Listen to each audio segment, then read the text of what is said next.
ta'ala fil Qur'anil Karim. A'udzu billahi minasy syaithanir rajim.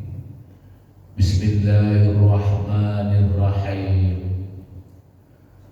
Afaman kana mu'minan kaman kana fasiqan la yastawun.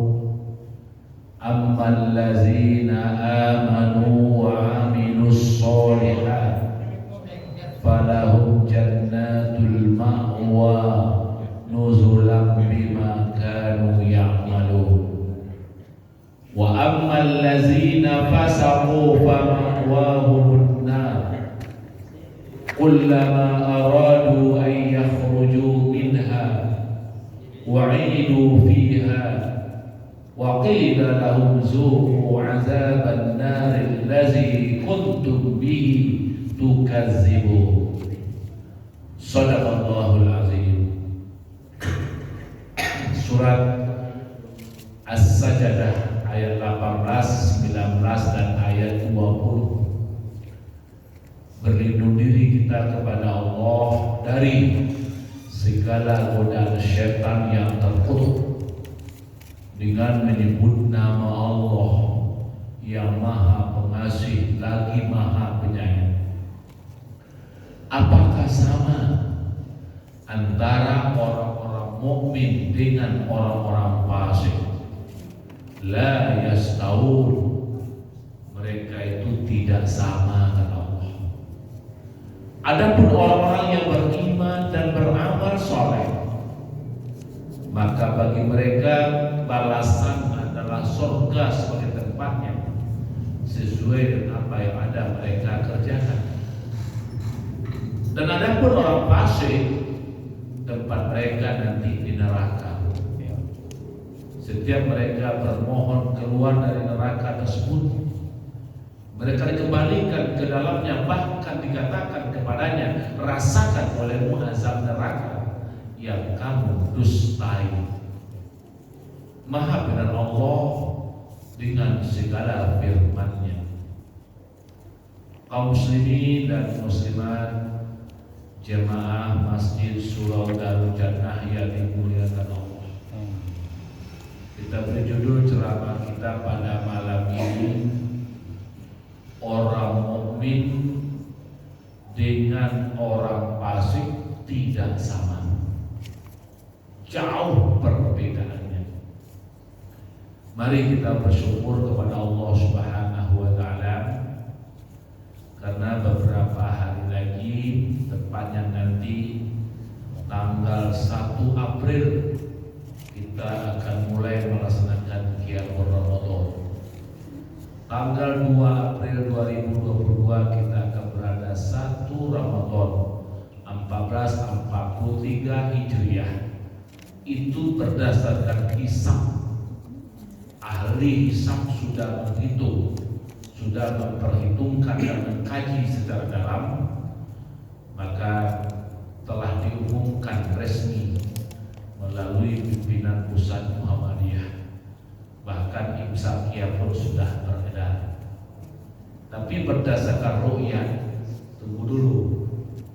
Pemerintah akan mencoba melihat melalui teropong, mulai dari Sabang sampai Merauke, pada titik-titik tertentu dilihat bulan. Mudah-mudahan udara bagus, tidak berawan, akan terlihatlah bulan.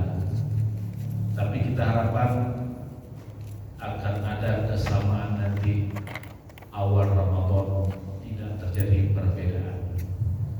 Andaikan terjadi perbedaan, itu rahmat. Ikhtilaful ulama rahmat.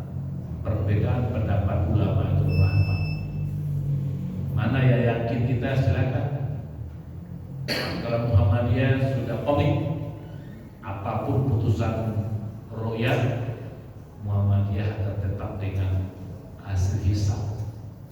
Nah, hisab ini sudah terbukti sampai sekarang. Kita mempergunakan jadwal waktu sholat adalah melalui hisab. untuk menentukan kapan terjadi gerhana bulan, gerhana matahari melalui hisab. perjalanan bulan tersebut dihitung dan dikaji secara ilmu hisab tersebut. Mudah-mudahan Bapak Ibu kita tidak mempersoalkan itu. Yang perlu umat beribadah, yang perlu umat mau melaksanakan qiyam Ramadan dan shaum Ramadan, dan ujungnya bisa umat menjadi la'allakum tattaqun. Mudah-mudahan kamu menjadi orang yang bertakwa. Tentu kuncinya ada jika dia berpuasa, jika dia qiyam Ramadan dengan penuh keimanan dan perhitungan. Man shoma Ramadana imanan wa ihtisaban ghufira lahu ma taqaddama min dzambi. Barang siapa yang mampu melaksanakan shaum Ramadan dengan penuh keimanan dan perhitungan, akan diampuni dosa-dosa yang berlalu. Amin. Ini harapan dan keinginan kita. Semoga Allah tetap memberikan kesehatan kepada kita dan kemampuan, kekuatan, sehingga kita bisa bertemu dengan puasa Ramadan. Kaum muslimin dan muslimat, yang bisa melaksanakan puasa Ramadan itu hanya orang mukmin. Orang fasikun, orang munafikun, orang murtadun, orang musyrikun, orang yang berbuat jahat dan mungkin. Yang bisa hanya orang yang beriman dan beramal soleh, orang yang bertakwa kepada Allah. Maka itulah ayat yang kita baca tadi dalam surat As-Sajdah ayat 18. Afaman kana mu'minan kaman kana fasiqan la yastawun. Apakah sama antara orang-orang mukmin dengan orang-orang fasik? La yastawun.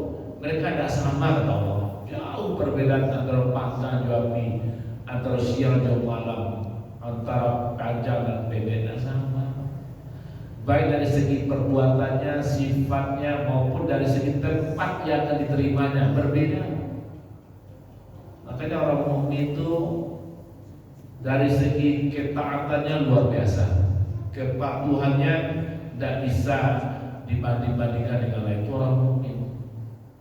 Maka orang mukmin itu bila dikatakan mukmin, bila dia mampu memiliki kriteria mukmin tersebut, terungkap dalam surat Al-Anfal ayat 2 sampai ayat 4. Innamal mu'minuna allazina iza dzukirallahu wajilat qulubuhum wa iza tuliyat 'alaihim ayatuhu zadatuhum imanan wa 'ala rabbihim yatawakkalun.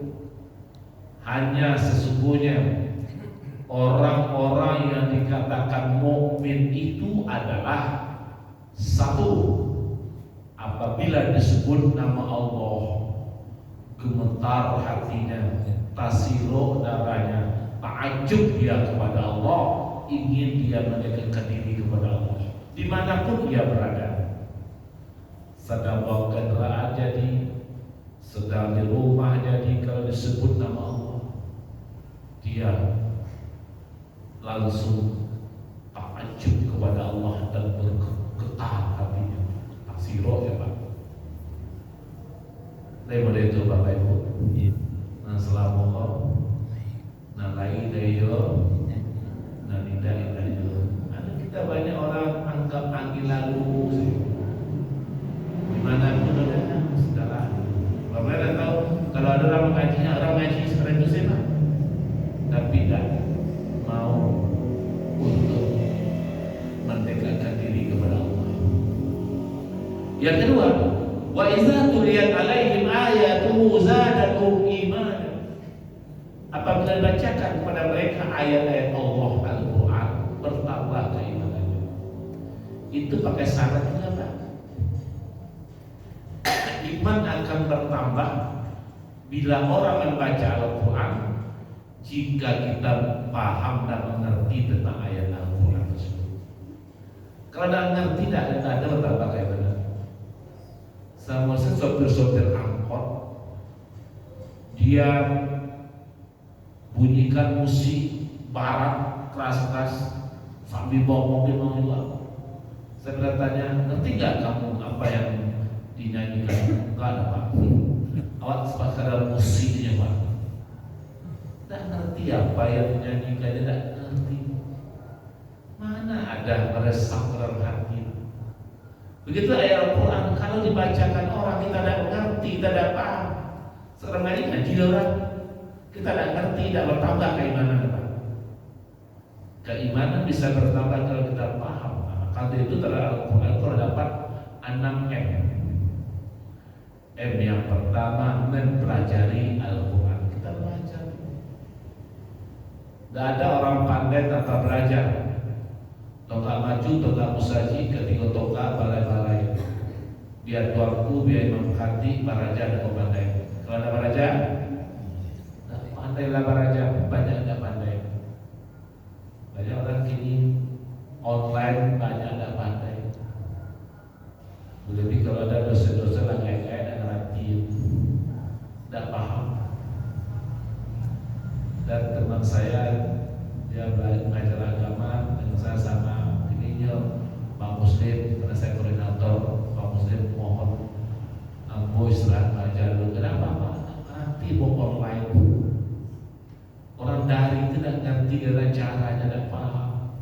Nanti kalau sudah luring, sudah offline, aku ingin ajarnya. Kita ngerti lah. Nah, maka itu kalau misalnya kita belajar, mempelajari. Yang kedua, membaca Al-Quran. Jadi Al-Quran sudah dibaca, sudah dipelajari, dibaca. Bahkan Al-Quran ini, kalau kita baca dengan mata, sering belajar, mudah-mudahan mata kita bersih, mata kita terang, dan tidak perlu pakai kacamata. Mudah-mudahan ya. Saya sampai hari ini masih bisa baca Al-Quran tanpa kacamata. Kalau kacamata disiapkan juga, kalau yang terlalu halus ya. Alhamdulillah kita biasakan membaca Al-Quran. Allah memberkahi. Ini mari kita coba. Saya pernah ada seorang jemaah saya umur 84, tapi baca Al-Quran lancar dan tidak pakai kacamata. Pak, kok mata Bapak Haji tarang, tak ada kacamata Pak baca Al-Quran? Apa ya resepnya Pak? Resepnya Pak Ustaz, aku rutin membaca Al-Quran.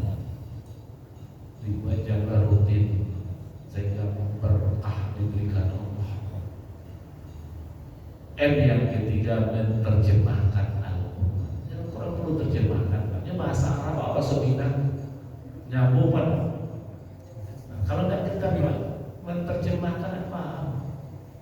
Asyukur kini kok banyak Al-Quran sudah pakai terjemah. Mari kita baca. Tapi kalau menerjemah sendiri dengan guru mengajarkan beda, Pak. Tidak mengerti, tidak paham apa, sudah terjemah lewat, sudah selesai. Jika guru menjelaskan kata demi kata, ayat demi ayat, dikeluarkan hukum dan hikmah, itu namanya tafsir. Bayanul Quran istakhrajul ahkamihi wa hikamihi, menjelaskan pengertian ayat Al-Quran serta mengeluarkan hukum dan hikmah yang terkandung di dalamnya. M yang keempat, M yang keempat lagi, memahami ayat-ayat Al-Quran. Kita pahami apa isinya. Sudah diterjemahkan, dipahami lagi ini apa? Apa hukumnya ini? Apa hikmah yang terkandung dalam ayat ini? Tentang memahami. M yang kelima, mengamalkan ayat-ayat Al-Quran. Kita amalkan. M yang keenam, mengajarkan pada orang lain. Bisa diajarkan lebih bagus. Khairukum man ta'allama al-Quran wa 'allamahu. Sebaik-baik kamu orang yang mempelajari Al-Quran dan mengajarkannya pada orang lain. Kalau model itu dimanapun orang baca ayat Al-Quran pasti akan bertambah keimanan kita, bertambah yakin kita yang Al-Quran ini tidak pernah bosan. Berapa ribu kali pun orang baca ayat yang sama tidak akan bosan. Coba saya tanya Pak, lah barangkali baca Al-Fatihah saya dulu sampai gimana? Saya ketek lah, satu hari ada bosan. Imam membaca Al-Fatihah dijahatkan, tak ada bosan. Tak ada pernah bosan. Ini luar biasanya. Yang ketiga adalah orang mukmin itu wa ala rabbihim yatawakkalun. Mereka itu bertawakal kepada Allah. Tawakal bukan pasrah, dimati bosela, kosaki-sakila, komati-matilah, dabalaki, dabalah. Nah, berusaha dulu. Segala sesuatu berikhtiar.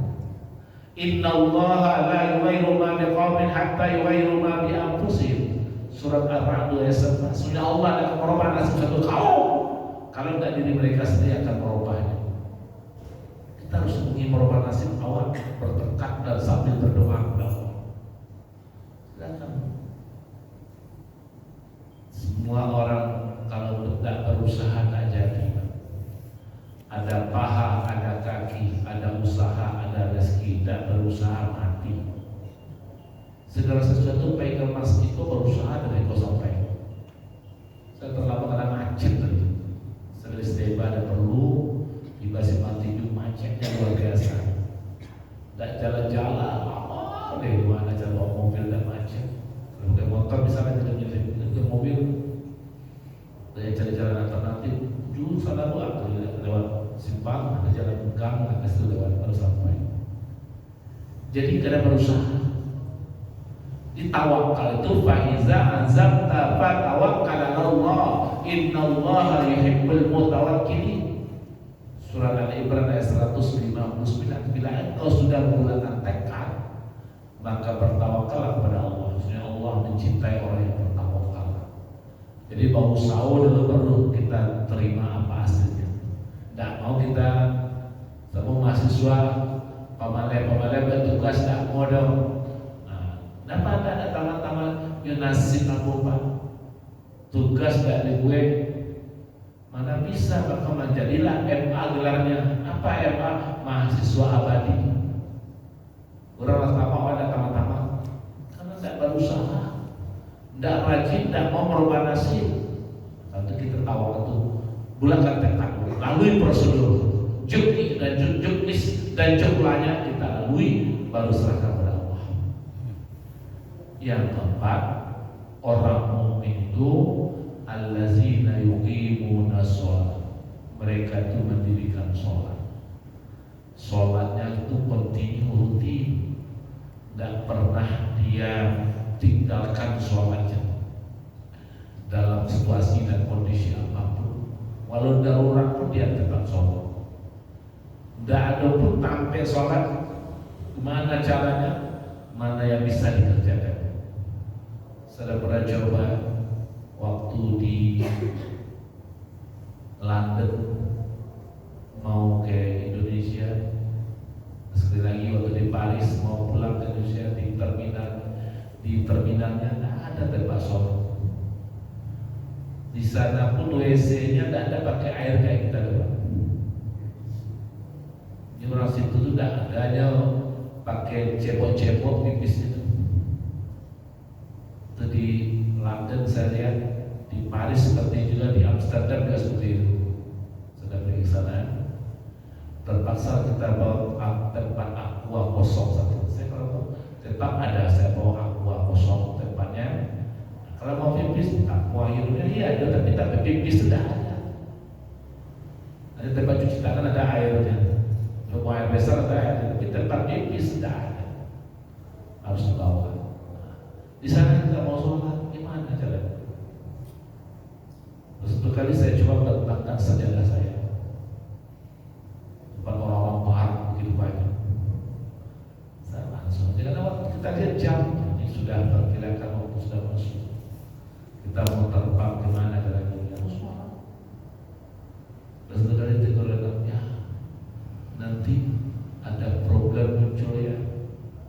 Sini orang tak terbiasa di Paris, kalau di London saya sholat. Di Paris pasal duduk saya layak, duduk di kursi tempat ruang tunggu ini kita sholat di sana sambil layak duduk. Nanti jadi kita pulang saja layak pulang kerasnya Paris ini Prancis ini. Dalam pakai jilbab saya dia marah, lagi orang sholat. Ini ada di Paris saya sholat di tempat ruang tunggu itu saja di atas kursi saja. Tapi apa manfaatnya Pak? Setelah kita sholat hati tenang, jiwa tentram, termasuk kewajiban kita sudah dilaksanakan. Coba tidak sholat, pasti kita dihantui dosa terus, dikejar dosa terus, menyasar itu. Memang ada juga orang tidak mau, besok-besoknya waktu besok ada berapa sholat, sekali ini libur jalan. Itu orang yang lemah kayaknya. Kaum muslimin dan muslimat, masa sekarang ini musimnya sholat kena banyak bolong. Lain umat Islam sholat waktu Jumat ramai, penuh di nama masjid, dari kota sampai ke desa-desa penuh saja. Tapi dan sholat rutin 5 waktu banyak bolong. Tadi saya mengajar, saya juga mahasiswa. Anda dalam 1 minggu ini pernah tidak tinggal sholat? Iya Pak. Seminggu tadi subuh dia mulai sholat. Tapi 1 minggu ini ada bolong tinggal sholat? Ada Pak. Secara umum bolong. Pada sekali meninggalkan sholat, seumur hidup tidak bisa dibayar. Tidak ada istilah yang qadha sholat itu tidak ada. Kalau ada mencukup-cukup, kalau pada sholat itu namanya termasuk perbuatan bid'ah. Yang bid'ah itu adalah melakukan perbuatan yang tidak dilakukan oleh Rasulullah yang berkaitan dengan ibadah. Di bid'ah kaitannya ibadah. Kalau pakai mobil tidak bid'ah, Nabi tidak pakai mobil dong. Oh pakai mobil, bukan bid'ah. Oh Nabi tidak pakai handphone, sekarang kita pakai handphone. Nabi di masa Nabi tidak ada pakai listrik, sekarang kita pakai listrik, pakai AC. Mana ada? Apa tuh bid'ah? Nah, itu soal penunjang kehidupan. Antum a'lamu bi umuri duniakum. Kamu lebih mengetahui urusan duniamu. Kalau ada yang mudah, kenapa yang sulit? Kalau ada yang ringan, kenapa yang berat? Kalau ada yang dekat, kenapa yang jauh? Silakan nikmati. Modal itu Nabi tidak ada modal itu Pak Ustaz. Aku harus cocok dengan Nabi sama mana? Nabi kapai junto aja di laut tu. Awak nak pergi ke Jakarta junto ni sampai tu. Kalaupun ada untung itu pergi ke Jakarta junto dari Padang sampai kiamat akan sampai dah. Karena kita akan melewati Selat Sunda, tiba di Bakauni. Tidak bisa untuk tu mana? Tidak bisa, tidak bisa. Maka itu kalau ada yang berprinsip seperti itu, ini sebenarnya masalah saja lah. Kenapa pikiran picik? Terserah saja. Apa yang orang muda itu bertangka-tangka, Pak. Nyokar karyati kamu karyamu, biar aja lah. Lah terserah padamu jangan. Tapi bagi kita yang punya logika berpikir, ini adalah kemudahan yang didapatkan oleh kita sekarang. Dengan banyaknya fasilitas kita nikmati, alhamdulillah. Tapi kan membuat orang Islam dapat, membuat orang Cina, membuat orang Jepang. Ya sepanjang tidak ada kita ketahui hal yang haram di sana boleh saja. Jadi tahu gitu kok barang yang haram berjelek kan. Pesawat siapa yang bikin itu? Kita naik pesawat mudah, kemudahan. Allah saja bilang yuridullahu bikumul yusra wala yuridu bikumul usra. Surat Al-Baqarah ayat 185. Allah menghendaki kepadamu kemudahan, tidak menghendaki kepadamu kesulitan. Kalau ada yang mudah, kenapa yang sulit? Ya, silakan. Soal dunianya yang mati. Kemudian yang kelima, wa mimma razaqnahum yunfiqun. Mereka mau menginfakkan segala rezeki diberikan kepada mereka. Orang yang dipanggil kata Allah, ulaika humul mu'minuna haqqan. Mereka itulah yang orang yang benar-benar mukmin, benar-benar bukan berkata-kata. Kalau bisa seperti itu, lahum darajatun inda rabbihim wa maghfiratun wa rizqun karim. Bagi mereka akan derajat yang tinggi, mendapat keampunan serta rezeki yang mulia. Itulah orang mukmin. Lawan dari mukmin fasik, ini paradok bertolak belakang. Orang fasik, maka Allah katakan, afaman kana mu'minan kaman kana fasiqan la yastawun. Apakah sama antara orang-orang mukmin dengan orang-orang fasik? La yastawun. Mereka tidak sama. Jauh bedanya, Pak. Kalau tadi orang mukmin sudah didongkrakkan, orang fasik siapa itu? Banyak kali diungkapkan oleh Allah kriteria orang fasik. Kita baca dalam surat Al-Baqarah ayat 27. Ada 3 di sini. 1. Allazina yanquduna ahdallahi min ba'di mitsaqih. Mereka melanggar janji dengan Allah sesudah janji itu diteguhkannya, diikrarkannya, dibuatnya. Lama janji ya Allah, ya Allah, mulai saat ini kata mau janji dengan Engkau ya Allah, aku tidak akan lagi beruntung lagi ya Allah, selesai beruntung ya. Aku akan rajin ya Allah ke masjid ya Allah, sekali itu rajin itu tidak lagi. Melanggar janji seorang oknum pejabat. Siap menduduki jabatan pasti disumpah dulu. Sumpah itu janji dari Allah. Wallah billah Allah demi Allah, saya bersumpah bahwasanya saya akan melaksanakan amanah ini dengan sebaik-baiknya. Dan saya berjanji ya Allah tidak akan memberi dan menerima hadiah dari siapapun yang ada hubungan dengan jabatanku ini. Berjanji dan menerima hadiah. Lihat orang menolak hadiah dari kita. Kali rayo dapat parcel. Jadi hadiah. Coba orang tidak pensiun mau diikut, dia dapat parcel kan? Tak ada jabatan, dapat itu parcel mana? Dia dapat jawab problem. Berarti orang mungkin kata ada jabatan. Kalau janji tidak akan terima jodoh, berarti melanggar janji itu orang fasik. Makanya ini. Tapi saat tolak rezeki nggak boleh, menolak rezeki nggak boleh. Iya, rezeki yang boleh ditolak kalau haram.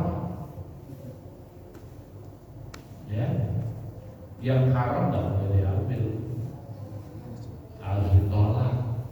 Yang kita terima yang baik halalan. Halal lagi baik.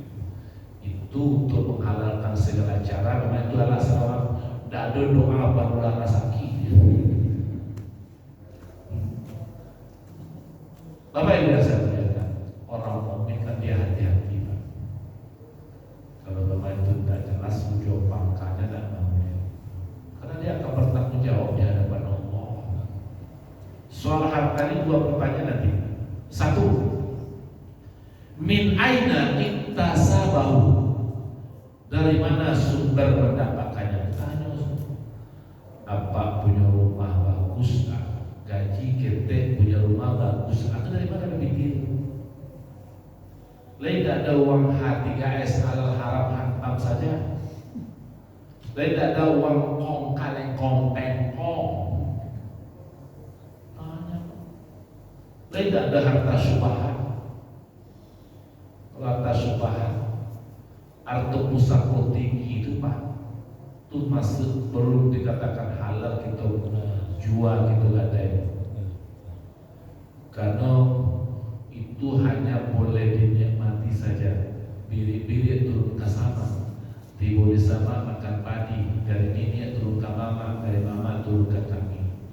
Mama hanya mengatur tentang harta pusaka tinggi untuk anak keponakannya, karena di Minangko kalau aku kaca Balibia tampuro lengkang-lengkokan lalu dibawa ke Saluaso, anak dipanggung keponakan di Libya orang kampung dipatengakan jago negari dan Minaso. Itu amanah dibagi ke dunia mama. Kalau dunia mama itu disumpah. Siapa dunia mama disumpah. Sumpah itu balik. Saya pernah dengar mengenai sumpahnya. Maksud sumpah dunia mama kalau mau kate tidak mau pujuk ke bawah tidak mau lihat di tengah-tengah di kiri kumpang. Ikutilah sumpah menurutnya disumpah. Tahu mau kasih kate tidak mau pujuk. Seluruh keturunan kate jalur keturunan kate api segera mati. Kalau ada pujuan kalau ada oleh anak cucu api tante segera di tangan-tangan di kiri kupaknya lepai pada depan kamu dengan lagi. Kalau yang tidak melaksanakan amanah sebagai hukum harus dia menabak harus datang juga keponakan. Kau masih mama karena seorang keponakan banyak binti sayang kayaknya. Asal kata jadi ada keponakan nama saya dilarang udah ada kuliah. Akhirnya ribut. Apalagi kalau orang tua itu dijual digadaikan. Di Minangkabau harta pusaka tinggi tidak boleh dijual dan boleh digadai. Harus turun sampai kapanpun. Di Minangkabau kalau taman kata pun ada sampai syarat. Pertama mai tertuju di tengah rumah. Karena zaman dahulu biaya penyerangan jenazah itu kadang tidak ada jual. Karena zaman dulu binang hari kerja pak, tak kayu jajan di kapi yang malu juga hari rumahnya. Ada binti jual lo kemudian kapau dan menjauhi untuk kematian akhirnya digadaikan sawah nanado tapi nanti ditabui banyak. Dan kedua gandingan lalu malaki dulu nak bertanggung jawab menikahkan keponakan kok mama orang tua dari anakku dia melapor ke mama keponakan mama ada wah bapak mama kata mama itu mama nak bertanggung jawab kalau kini rumah tidak ada binti ada atau pusaka tinggi gadaikan nanti tabui banyak. Dan ketiga papan ki batang tarandang. Kalau perkara di pengadilan perkara dalam satu nagari bintinya banyak ada atau pusaka tinggi gadaikan ikuti perkara tersebut nanti tabui banyak. Dan sampai rumah kadang gelisah. Orang dulu di rumah kadang tiga anak keponakan tidak pantai dia kain ala lapor batu jual di mana keponakan tinggal. Adu atau pusaka tiga gadaikan pilot rumah keponakan. Apa itu? Tidak kembali utuh. Kalau ada rumah atau pusaka tinggi digadaikan dijual dibanding ke auto sejurang dibuat ke rumah belakang diuntuan ke sekolah anak kakak utana tidak mempan sekolah api apa tahu mereka kampung lah habis tak jual gadai seluruh sawah-sawah dan untuk sekolah dan tamat kuliah ini karena tak tahu kakak dibuat ke rumah jadi kalau nak mati di sasaran lain ada stroke menyerang merasai kehidupannya. Orang yang hati-hati jualan tokonya berpikir ini sumber dari mana. Yang kedua, wafima anfaqau kemana saja dibelanjakan harta tersebut. Ini yang akan dipertanggungjawabkan di hadapan Allah. Kaum muslimin dan muslimat rahimahumullah. Yang kedua, wa yaqta'un nama amarallahu bihi ayyusala. Orang fasik itu mereka memutuskan apa yang diperintahkan Allah tidak dikerajonya.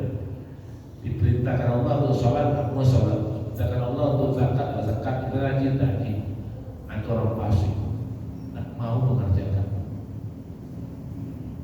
Yang ketiga, wa yufsiduna fil ardh. Mereka suka berbuat kerusakan di muka bumi. Janganlah mulus rancang. Lampaya kota Dewan memperjuangkan mulus hanya gue lah mulus itu deh. Sangsara orang deh, oto orang rusak, orang tak tahu KPK semua kau saji. Dalam Islam Nabi menyuruh buang laluri dari jalan. Tiba dewa, ada paling di jalan. Orang fasik kira juga. Kalau orang mukmin tidak mau ya, tidak harus diluruskan. Kalau ingin buat larangan saja, dilarang kecepatan lebih 20 km per jam. Banyak anak jangan terlalu. Orang banyak takut kalau dalam nama rasai, inyo mana saya kalau tiap hari lewat rumahnya mereka rumahnya mana saya. Antara lima ide kok muncul dapat kembali di Indonesia di mana-mana. Buat tampul polisi tidur nama kadang-kadang. Orang mukmin dan orang fasik itu terlalu. Mereka suka berbuat kerusakan. Ulai kaum orang fasik mereka merugi. Bapak Ibu, kemudian orang fasik ini juga mereka itu tidak percaya ada azab neraka, tidak percaya ada azab kubur, tidak percaya ada hari berbangkit. Orang fasik. Dia berpikir mati sudah selesai, tidak ada lagi berakhir segalanya. Orang fasik. Yang kelima, orang fasik itu melupakan Allah. Allah ingatkan kita dalam surat Al-Hasyr ayat 19. وَلَا تَكُونُوا كَالَّذِينَ نَسُوا اللَّهَ فَأَنسَاهُمْ أَنفُسَهُمْ أُولَئِكَ هُمُ الْفَاسِقُونَ. Janganlah kamu seperti orang yang melupakan Allah, maka Allah pasti pula lupa dengan mereka. Mereka yang melupakan Allah adalah orang fasik. Kita harus banyak ingat Allah dimanapun berada, sambil berdiri, sambil duduk, sambil berbaring.